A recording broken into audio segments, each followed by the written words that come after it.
Vendredi 13 octobre 2023, bonjour et bienvenue sur RTI 1, bienvenue dans votre journal. Kandia Kamisoko Kamara, nouvelle présidente élue du Sénat. Son élection s'est faite hier à la Fondation Félix Houphouët-Boigny pour la recherche de la paix de Yamoussoukro, en présence du vice-président Tiemoko Melie-Kone, représentant le chef de l'État. Elle a été élue avec 94% des suffrages exprimés. On ira à Yamoussoukro dès l'entame de cette édition. Les 106 pèlerins ivoiriens en Israël sur la terre sainte du christianisme à Jérusalem ont regagné Abidjan après plusieurs jours de tentatives d'extradition à raison du conflit Israël-Hamas. Hier soir, l'avion transportant les 77 derniers pèlerins a atterri à l'aéroport Félix Houphouët-Boigny de Port-Bouët. Franck Kouadio était sur place. Au Sénégal, hier jeudi, le juge du tribunal administratif de Ziguinchor a annulé la radiation de l'opposant des listes électorales et ordonné sa réintégration sur ces listes. C'est Ousmane Sonko. L'État sénégalais a 10 jours pour interjeter appel. Ce serait alors à la Cour suprême d'examiner la demande de réintégration de l'opposant sur les listes électorales. Tiemoko Melie-Kone représentait le chef de l'État hier à la Fondation Félix Houphouët-Boigny pour la recherche de la paix de Yamoussoukro à la séance inaugurale de la deuxième législature du Sénat, couplée avec l'ouverture solennelle de la deuxième session ordinaire 2023 de cette institution. À la fin de la séance, Kandia Kamisoko Kamara a été élue présidente du Sénat. Deuxième législature du Sénat ivoirien, cérémonie accueillie par la Fondation Félix Houphouët-Boigny ce jeudi 12 octobre 2023 à Yamoussoukro. Elle a été marquée par l'élection de Kandia Kamisoko Kamara comme présidente du Sénat de la République de Côte d'Ivoire à l'issue d'un vote au cours duquel la gagnante a recueilli 91 voix sur 97. Il est bon de le noter, la candidature de Kandia Kamara a bénéficié de l'appui sans faille du sénateur Michel Kofi Benoît. Madame Kandia Kamisoko Kamara, femme humble, déterminée et consensuelle, est effectivement la personne la mieux indiquée pour présider aux destinées du Sénat. C'est pourquoi nous vous invitons tous à adhérer à la proposition faite par la vénérable sénatrice Sarah Fatika Sako en lui accordant massivement vos suffrages. Aussitôt installée dans son fauteuil, la présidente du Sénat suspend la séance, le temps pour elle d'aller à la rencontre du vice-président de la République, Tiemoko Melie-Kone, venu représenter le président de la République, Alassane Ouattara. Preuve qu'elle tient à présent les rênes du Sénat, c'est le moment pour Kandia Kamara de dévoiler sans tarder son discours d'orientation. Mesdames et messieurs les sénateurs, chers collègues, je suis très sincèrement touché par la confiance que vous avez bien voulu placer en moi en me désignant pour présider aux destinées de notre maison commune pour les 5 années à venir. Je m'efforcerai donc d'être une présidente de chambre qui rassemble, respectueux des droits et libertés de chaque groupe parlementaire. C'est pourquoi je perçois mon élection à la tête de notre institution comme un sacerdoce. Je voudrais vous assurer de mon attachement aux institutions de la Troisième République et au bicamérisme qui permet au Sénat de jouer son rôle de tempérance dans le fonctionnement des institutions de la République en assumant sa responsabilité constitutionnelle spécifique de représentation des collectivités territoriales ainsi que de nos concitoyens établis à l'étranger. Nous sommes les représentants de la Côte d'Ivoire de la proximité et du concret. Et c'est pour cette raison que je vous réaffirme mon engagement total à relever avec vous l'ensemble des défis auxquels notre Chambre aura fait face dès à présent. Je saisis cette occasion pour féliciter l'ensemble des sénateurs de la première législature pour l'excellent travail accompli.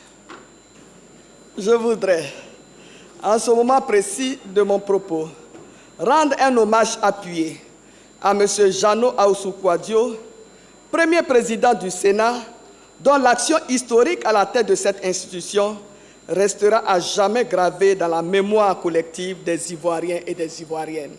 Grâce à son leadership, aidé en cela par l'action de tous les sénateurs de la précédente législature, le président Jano Aoussou Kouadio a réussi à donner au Sénat sa pleine légitimité et toute sa place dans le fonctionnement des institutions de notre République. Au regard du bilan du Sénat au terme de sa mission, l'on peut raisonnablement convenir avec Monsieur le Président de la République que l'institution du Sénat en Côte d'Ivoire n'est pas un luxe, mais bien une nécessité de développement. Les félicitations à l'heureuse élue à la tête du Sénat sont venues de partout. On retient notamment celles des membres du gouvernement présents qui se sont succédés pour saluer la désormais ex-ministre d'État, ministre des Affaires étrangères. Kandia Camara est la toute première femme qui préside aux destinées de la deuxième chambre du Parlement ivoirien. Elle succède à Jano Kouadio Aoussou. Un reportage signé Jérôme Begré, Jérôme Kofi Abolin et Célestin Frodo. Hier donc, première femme ministre des Affaires étrangères de Côte d'Ivoire, Kandia Camara est aujourd'hui la première femme élue présidente de chambre du Parlement ivoirien. L'ex-membre du gouvernement a donc été élu à la tête de la deuxième chambre, symbole d'un engagement sans faille aux côtés du chef de l'État Alassane Ouattara, à qui elle a par ailleurs rendu un vibrant hommage. On l'écoute. Monsieur le vice-président de la République, représentant son Excellence, Monsieur le Président de la République, en ce moment si particulier et hautement solennel d'ouverture de la deuxième législature de notre institution, je voudrais qu'il vous plaise de traduire mes salutations déférentes et mes remerciements appuyés à son Excellence, M. Alassane Ouattara, président de la République de Côte d'Ivoire. En effet, depuis près de 30 ans, il constitue pour moi et pour bien d'autres personnalités ici présentes une source exceptionnelle et intarissable d'inspiration et de motivation. Pendant toutes ces années, il a bien voulu me confier d'importantes responsabilités tant au sein de notre parti politique qu'au gouvernement. La confiance qu'il m'a renouvelée en me nommant sénatrice, ainsi que le soutien qu'il m'a apporté à l'effet de solliciter le suffrage de mes pairs, viennent marquer davantage sa volonté constante de contribuer à l'émergence d'une nouvelle génération d'hommes et de femmes aux plus hautes fonctions de l'État. Je voudrais donc, en lui dédiant cette élection au perchoir de la Chambre haute du Parlement de notre pays, lui témoigner ma profonde reconnaissance, ainsi que celle de ma famille, pour tant de sollicitude, de bienveillance et de générosité à mon endroit. Cela dit, la nouvelle présidente élue du Sénat a présenté l'étendue du travail qui les attend, elle et ses collègues sénateurs, durant cette session qui court d'octobre à décembre 2023. Des collègues sénateurs qui ont salué son élection. C'était au micro RTI, un de nos reporters sur place. Tour d'horizon de quelques réactions. Une dame, je dirais, d'exception. Son discours met en relief l'importance de la Côte d'Ivoire actuellement sous le président Alassane Ouattara, avec en particulier le taux de croissance qui est toujours supérieur à 7%. Mais ce qui est important, c'est que son discours nous met en mission. Nous sommes très heureuses. Nous pensons que c'est un modèle à copier et nous encourageons toutes les femmes à être candidates ou à se battre pour arriver à ce niveau.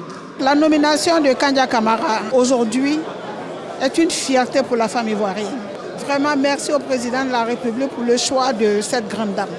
Et je crois qu'elle nous donnera satisfaction. Et pour nous, c'est une joie parce que l'institution a besoin de personnes d'expérience qui puissent faire avancer la démocratie en Côte d'Ivoire pour donner un levier fort au développement que le président Ouattara a bien initié. Et d'ailleurs, ce qui est important, c'est qu'il y a une note particulière sur les attributions du Sénat, la décentralisation. Et aujourd'hui, la décentralisation est très importante parce que la décentralisation est la clé de voûte de tout développement harmonieux d'un système, d'un pays. Un beau discours d'orientation. Elle a fait le tour de tous les aspects sociaux, politiques, culturels, éducatifs de la Côte d'Ivoire. Ensuite, une très bonne orientation pour les prochains travaux du Sénat pendant cette seconde législature. Nous voyons bien que nous avons la dame qu'il faut à la place qu'il faut. Notre maire que nous avons élu il y a une semaine de cela pour les municipalités vient d'être encore promu, élu présidente du Sénat. Nous sommes honorés de savoir que Abobo a encore pris une longueur d'avance. C'est encore Abobo qui a gagné ici. Et vraiment, c'est une fierté pour nous et pour toutes les populations d'Abobo. Elle est mon mentor. Aujourd'hui, je vois qu'en moins de 2-3 mois, je sens seulement que du progrès. Et c'est Abobo qui gagne. Et là, moi, je suis très fier ce matin. Et on remercie le président de la République pour la confiance qu'ils font aux femmes. On espère encore dans le gouvernement avoir plus de femmes. C'est une très très belle rentrée qui se met sur le signe du développement. Parce que la présidente que nous venons de voter ce matin, elle vient du ministère des Affaires étrangères. Elle s'est fait des relations solides à travers ses voyages. Je pense que sa présence va nous permettre de signer des partenariats, nous va nous permettre de voyager et va nous permettre d'aider les conseils régionaux et les mairies. C'est un plaisir réel pour nous de participer à cette deuxième session de l'année du Sénat de Côte d'Ivoire où Mme Kandia Camara a été élue présidente du Sénat de Côte d'Ivoire. Alors nous lui disons félicitations et nous lui souhaitons un bon mandat. Et pour Kandia Camara, son élection est un sacerdoce. Pendant la passation de charge, elle a salué les mérites de son prédécesseur qui a porté cette institution sur les fonds baptismaux. La nouvelle présidente s'emploie donc à poursuivre l'œuvre colossale déjà entamée, notamment le renforcement de la coopération avec le Sénat français et l'ouverture vers d'autres assemblées parlementaires de pays comme le Canada, le Brésil, le Mexique et même Singapour. Herman Guivet depuis Yamoussoukro. Yamoussoukro, siège du Sénat de Côte d'Ivoire, la toute nouvelle présidente du Sénat, Kandia Camara, accompagnée de son prédécesseur, Jano Ahoussou Kouadio, rencontre le personnel de l'institution. Au terme de leurs échanges préalables, la passation de pouvoir entre les deux personnalités vient de s'effectuer. Au nom du personnel de l'institution, le secrétaire général du Sénat, Ousmane Samassi Touré, salue l'élection de la toute nouvelle présidente à la tête du Sénat de Côte d'Ivoire avant de rendre hommage au président sortant, Ahoussou Kouadio Jano. Monsieur le Président, le personnel administratif et technique voudrait vous rendre hommage pour la dimension nationale et internationale que vous avez par vos actions et initiatives inédites conférées au Sénat. Excellence, Madame la Présidente du Sénat, le personnel administratif et technique tient ici à vous assurer de toute sa disponibilité, de tout son engagement à assumer avec rigueur et responsabilité sa mission. Au nom des sénateurs, Sarah Sako Fatiga prend l'engagement de tout mettre en œuvre pour accompagner la nouvelle présidente du Sénat de Côte d'Ivoire dans ses nouvelles missions et objectifs à atteindre. Excellence, Madame la Présidente du Sénat, les attentes de la Côte d'Ivoire et des Ivoiriens sont grandes. Nous ne doutons pas de votre détermination et de votre engagement à relever les nombreux challenges qui se présenteront à nous. Vous pouvez compter sur notre appui indéfectible et notre soutien sans faille pour vous accompagner dans la réussite de cette œuvre passionnante. Après un vibrant hommage au président de la République Alassane Ouattara, Ahoussou Kouadio Jano, ex-président du Sénat de Côte d'Ivoire, remet entre les mains du Tout-Puissant et ceux de ses collaborateurs la toute nouvelle présidente du Sénat de Côte d'Ivoire, Kandia Camara. Je tiens à vous remercier pour les défis relevés ensemble, pour les bons moments partagés qui resteront jamais gravés dans mon cœur, dans la mémoire collective de notre institution. Je voudrais vous confier, ma sœur, oui, je voulais vous confier l'envoyé du président Alassane Ouattara, Kandia Camara. Ce que vous avez fait pour moi, qui a permis au Sénat de grandir, faites-le pour Kandia Camara, pour que le Sénat aille encore en hauteur. Madame la Présidente, chère sœur, Je voudrais vous assurer mon entière disponibilité. Standing ovation pour son prédécesseur, la nouvelle présidente du Sénat, Kandia Camara, lance l'appel de tous à la mobilisation pour l'atteinte des objectifs assignés à l'institution. En vous félicitant, je voudrais vous engager à ne pas faiblir ou faillir dans votre engagement au service de la Côte d'Ivoire. Je prendrai le temps de m'imprégner de vos réalités, de vos attentes et de vos préoccupations en vue de vous apporter l'accompagnement nécessaire à la mise en œuvre efficace de votre mission. Je voudrais réitérer toute ma gratitude à son Excellence, M. Jano Ahoussou Kouadio. Monsieur le Président, merci encore une fois au nom de l'ensemble des sénateurs de Côte d'Ivoire, au nom du personnel du Sénat, que dis-je, au nom de la Côte d'Ivoire, pour ce que vous avez apporté à cette institution. Prochaine étape pour la nouvelle présidente, la mise en place des organes de l'institution, bureaux et commissions. Et voilà pour le chapitre séance inaugurale du Sénat de Côte d'Ivoire. La journée internationale des victimes de disparition forcée, appelée aussi Journée internationale des personnes disparues, est un événement international célébré chaque année le 30 août pour attirer l'attention sur le sort des personnes victimes de disparition forcée dans de mauvaises conditions et dans des lieux inconnus de leur famille. Cette année, la journée a été célébrée cette semaine en Côte d'Ivoire. Et à cette occasion, le Comité international de la Croix-Rouge a salué les efforts du gouvernement en faveur des familles des personnes disparues. Reportage Moussa Konaté et Franck Kofi. Un an avant. Difficile de contenir ses larmes. Maïmouna vit avec la douleur de ne plus revoir son père. Son géniteur porté disparu depuis avril 2011. Il est sorti ce matin-là, le 13 avril. Jusqu'à aujourd'hui, on ne l'a plus revu. On n'a pas eu de ses nouvelles, on ne l'a plus revu. L'être cher ou proche disparu sans aucun contact, une incertitude vécue par de nombreuses familles. Où sont-ils? Qu'est-ce qui est arrivé à nos proches? Nous sommes attachés à l'espoir d'avoir un jour de leurs nouvelles et même de les revoir. Plus de 195 000 personnes enregistrées comme disparues dans le monde en 2022, selon le CICR, le Comité international de la Croix-Rouge. En Côte d'Ivoire, des initiatives sont en cours pour soulager les familles des personnes disparues. En cette année 2023, l'institution que je représente n'a pas été saisie de cas de disparition forcée. Nous voulons considérer cette évolution de la situation comme l'effet positif des actions conjuguées de sensibilisation de l'État de Côte d'Ivoire. Le CICR a noté avec intérêt un projet de loi du 9 novembre 2022 autorisant le président de la République de Côte d'Ivoire à faire adhérer le pays à la Convention internationale pour la protection de toutes les personnes contre les disparitions forcées.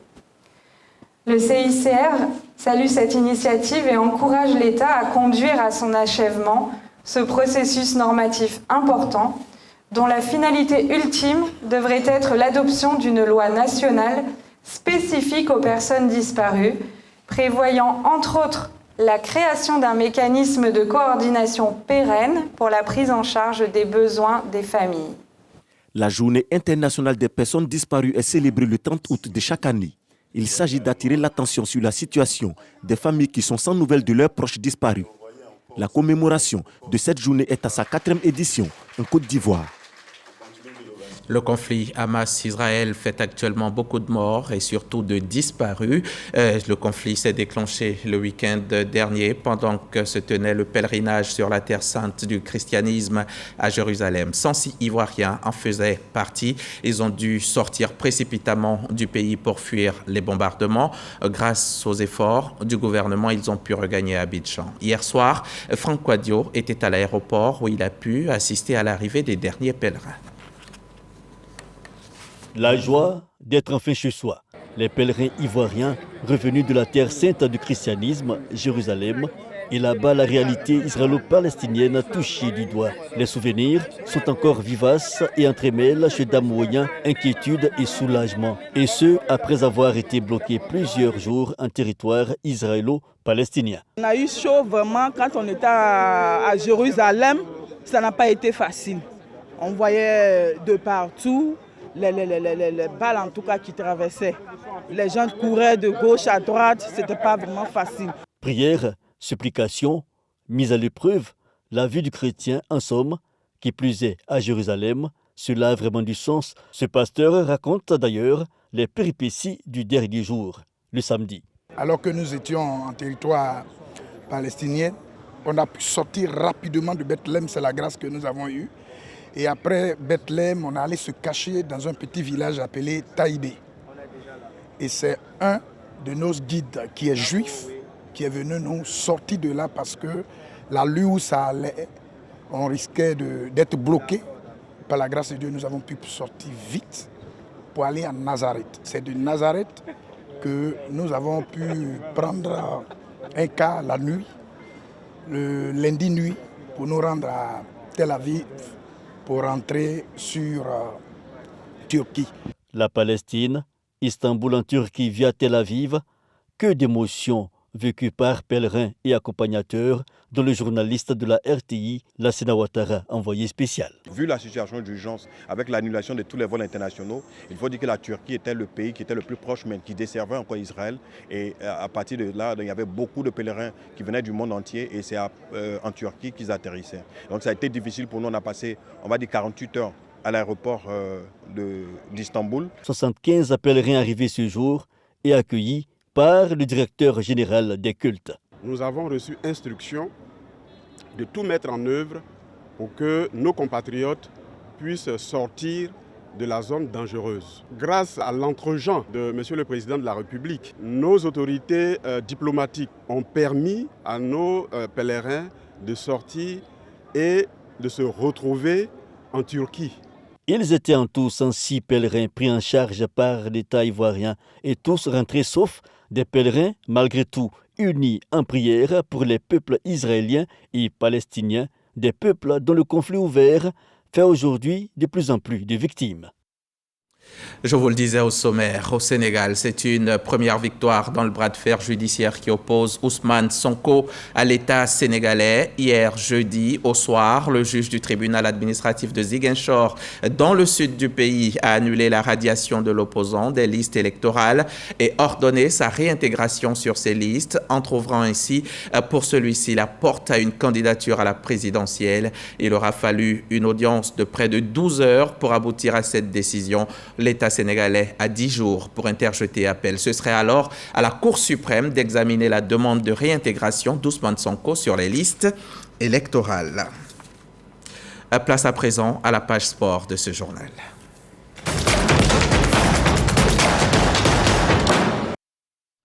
C'est une nouveauté et ce sera désormais ainsi tous les vendredis. Un membre du service autonome des sports viendra pendant une dizaine de minutes nous décrypter l'actualité sportive nationale ou internationale. Et pour ce premier numéro, j'ai le grand plaisir de recevoir Samuel Metch. Samuel Metch que vous connaissez forcément. Il est présentateur de plusieurs programmes de sport sur les 2 premières chaînes du groupe RTI. Bonjour Samuel. Bonjour Hamza. Alors, on peut le dire, cette actualité sportive, c'est surtout le tirage au sort. Cette actualité donc marquée par le tirage au sort de la CAN 2023 qui a eu lieu hier à Abidjan, au Parc des Expositions. Vos collaborateurs, vos reporters étaient sur place, Arsène Kouassi notamment. On va suivre son reportage, puis après on revient pour en parler. Les 24 nations qualifiées connaissent désormais leur adversaire en phase de poule de la CAN. Pays hôte de la compétition, la Côte d'Ivoire est logée dans le groupe A en compagnie du Nigeria, de la Guinée équatoriale et de la Guinée-Bissau. Éliminés en 8e de finale lors de la précédente édition, les éléphants de Côte d'Ivoire ont à cœur de faire mieux pour espérer décrocher une 3e couronne continentale. Les champions d'Afrique 92 et 2015 seront opposés aux Bissau-Guinéens pour le match d'ouverture au stade Alassane Ouattara de Bimpe avant d'en découdre avec le Nigeria et la Guinée équatoriale. Pour accéder au second tour, les poulains de Jean-Louis Gasset devront occuper l'une des 2 places qualificatives de la poule A. Pour rappel, la 34e édition de la phase finale de la Coupe d'Afrique est prévue le 13 janvier au 11 février 2024 dans les villes d'Abidjan, Bouaké, Korogo, San Pedro et Yamoussoukro. Alors Samuel Metch, le match d'ouverture aura lieu donc le 13 janvier entre la Côte d'Ivoire, pays hôte, et la Guinée-Bissau. Ouais. Ce match, on le remporte haut les mains, selon vous? Il faut être assez prudent quand même, Hamza. Déjà, bonjour à nos chers téléspectateurs. Alors, ce match, il ne faut pas donc s'avancer tout de suite et dire qu'on va le remporter haut les mains. Il faudra simplement être lucide et concentré parce que les 24 nations qui ont obtenu leur qualification pour cette 34e édition de la Coupe d'Afrique ici en terre ivoirienne n'ont pas usurpé leur place, Hamza. Il faudra donc rester concentré et continuer de jouer son football, avoir une équipe solide, avoir naturellement une équipe impliquée à tous les niveaux donc, de jeu pour naturellement remporter ce match. La Côte d'Ivoire est attendue, c'est vrai, c'est sa CAN, elle voudrait la gagner, mais il faudra prendre match après match, surtout avec de la concentration. Et justement, par rapport à ce tirage au sort, ce groupe A, où sont logés la Côte d'Ivoire et le Nigeria, est-ce que vous le trouvez abordable? Est-ce qu'on peut se qualifier? Alors, voici, c'est un peu pour dire à tous ceux qui pensent que parce que la Côte d'Ivoire n'a pas tiré le Cameroun, alors ce groupe est abordable. Il faut faire très attention, toujours. Le football de maintenant est différent du football d'avant. Toutes les équipes, il y a eu un nivellement donc au niveau de chaque équipe. Les équipes se sont rajeunies et puis les techniques de football ont évolué. Toutes les équipes se valent aujourd'hui. Et donc, dans ce groupe A, c'est vrai que nous avons deux expérimentés, la Côte d'Ivoire, double champion d'Afrique, et le Nigeria, triple champion d'Afrique, qui vont se rencontrer après 2013. Ils s'étaient rencontrés donc en quart de finale de la Coupe d'Afrique 2013, où le Nigeria a battu la Côte d'Ivoire. Donc c'est à charge de revanche pour cette CAN dans ce groupe A. Et voilà, donc à côté, nous avons la Guinée équatoriale et la Guinée-Bissau, deux équipes dont la Côte d'Ivoire devrait se méfier. C'est dire, quand même, pour parler de la Guinée-Bissau, c'est une équipe qui a surpris le Nigeria à Abuja, 1-0, quand même, gagner le Nigeria sur cette terre. Il fallait le faire, la Guinée-Bissau l'a fait. Donc vous imaginez bien que c'est une équipe qui ne vient pas regarder la lagune ébriller. À côté, nous avons également la Guinée équatoriale. C'est vrai que la Côte d'Ivoire l'a battue donc 1-0, mais cette Guinée équatoriale-là a été bourreau de l'Algérie. Il faudra le signifier. C'est cette équipe qui a quand même donné du fil à retordre à l'Algérie lors de la campagne au Cameroun en 2022. Vous voyez donc que chaque équipe a son histoire et une histoire à ne pas négliger. D'accord. Et le Jean-Louis Gasset, lui en tout cas, le sélectionneur des éléphants, lui se dit prêt à passer cette poule. Ouais. Didier Drogba, lui, la trouve assez difficile. Idriss Diallo, le président de la FIF, lui joue la carte de la méfiance. Ils se sont exprimés tout de suite après le tirage au sort. C'était donc hier soir au micro de vos collègues de RTI Sport. C'est un tirage homogène comme tous les groupes. Il y a eu une équipe comme le Nigeria qui est juste derrière nous au classement, mais qui sera dangereuse parce qu'elle a de très très bons attaquants. On les connaît, mais nous aussi on a notre mot à dire. On a des bons joueurs, on aura notre public et il faudra qu'on se surpasse pour déjà gagner ce premier tour. On travaille beaucoup, on a pas mal de jeunes joueurs qui sont en train de progresser, qui sont en train, avec leur club, de jouer des Coupes d'Europe ou la Champions League. Je pense qu'on sera compétitif le moment venu. Vous savez, il n'y a plus de petites équipes en Afrique et même dans le monde. Je prends l'exemple de la dernière Coupe du Monde. L'Argentine a été battue par l'Arabie Saoudite. L'Argentine est arrivée après championne du monde. Donc il faut simplement respecter l'adversaire, se préparer sérieusement et puis aller le plus loin possible, aller chercher cette coupe qui est un objectif pour faire plaisir à la population et au peuple de Côte d'Ivoire. Ça ne sera pas une poule facile, attention. Attention, le Nigeria fait partie des favoris. Ils ont toujours été là, même s'ils ont eu des hauts et des bas, mais ils ont toujours été présents. Et les deux autres équipes, les deux Guinées, vont vendre chèrement leur peau. C'est une compétition où tout le monde veut le trophée, mais au final, il n'y en a qu'une qui la remporte. Donc on va faire de notre mieux, on va tout donner. À nous, supporters ivoiriens, d'être derrière notre équipe. Et je pense qu'on peut avoir de belles choses devant si on est concentré, si on est derrière eux, si on est solidaire. Alors, Samuel Metch, quel commentaire? Ben oui, je suis entièrement d'accord avec le légendaire capitaine des éléphants Didier Drogba également, le président de la Fédération ivoirienne de football et Jean-Luc Gasset. Ils l'ont dit et ce n'est pas faux. Il faudra faire très attention. Chaque équipe vient jouer son va-tout et la Côte d'Ivoire devra rester lucide, concentrée. Nous avons la chance d'avoir donc des joueurs en forme. Il y a des qualités individuelles qu'il faudra mettre en avant, mais surtout jouer en bloc équipe parce que c'est là qu'on attend la Côte d'Ivoire et essentiellement jouer nos cartes match après match pour naturellement donc remporter cette coupe pour le bonheur des populations ivoiriennes. Et nos joueurs, ils se connaissent? Est-ce qu'ils ont eu à jouer beaucoup ensemble pour développer les automatismes? Mais c'est naturellement ce travail-là que Jean-Luc Gasset est en train de faire, obtenir un commando donc, de joueurs ivoiriens pour cette CAN 2023 qui se jouera en 2024. Alors Hamza, il faudra le dire, l'essentiel n'est pas d'être prêt avant.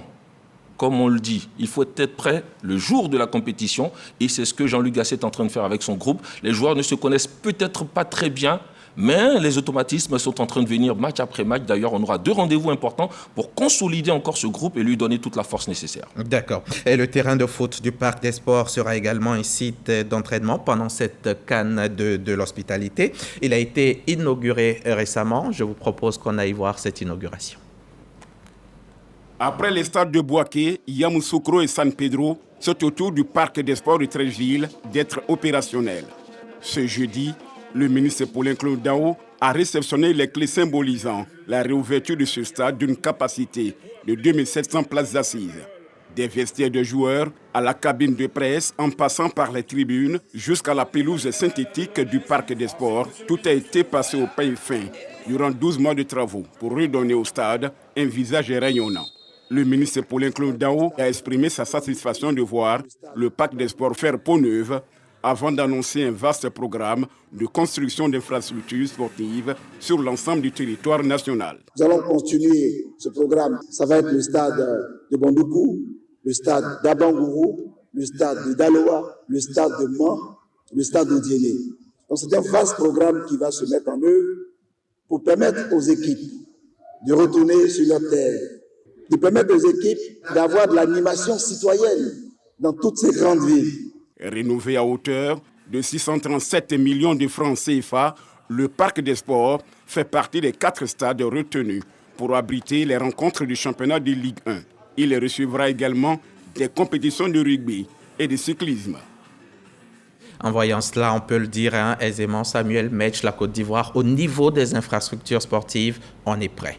Oui, on est prêt et cela a d'ailleurs été salué par le président de la Confédération africaine de football, Patrice Motsepe, qui dit « Il n'y aura pas de plan A, de plan B ni de plan C. La Côte d'Ivoire sera le pays qui va organiser cette CAN 2023 parce que le gouvernement a investi énormément pour que nous ayons des infrastructures donc aux normes internationales et de la FIFA et de la CAF. Alors la compétition va se jouer là. Vous avez vu là un terrain d'entraînement donc qui vient d'être ouvert, inauguré et c'est cela donc plusieurs infrastructures qui ont été rénovées et aussi construites dans pratiquement tout le pays pour accueillir toutes ces nations et c'est quelque chose. Nos forces sont donc très grandes pour remporter cette CAN, vous pouvez le dire. Oui. Force, faiblesse, vous diriez quoi en 10 Force, secondes. Faiblesse, rapidement, je dirais que la Côte d'Ivoire a un groupe assez fort qui devra donc se consolider match après match et puis naturellement nous avons de belles individualités, nous avons des joueurs en forme et puis voilà donc les retours de Seko Fofana Zaha qui viennent compléter donc au groupe où il y a Max Alain Gradel et Sangaré et Traoré Ahmed et tous ces joueurs qu'on connaît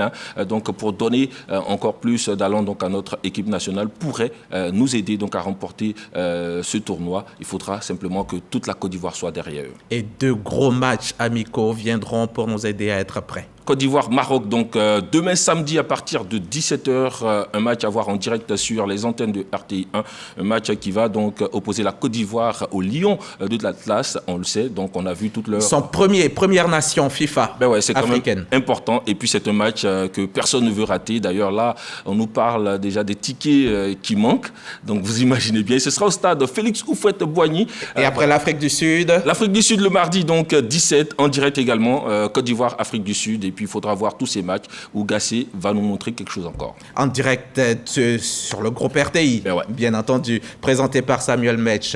Et Fatima Sibi. Merci beaucoup Samuel Metch. Et je vous dis à vendredi prochain. Oui, pourquoi pas. Pourquoi pas. Jamais. D'accord. Merci à vous aussi, chers téléspectateurs. Je vous retrouve déjà demain à 13h.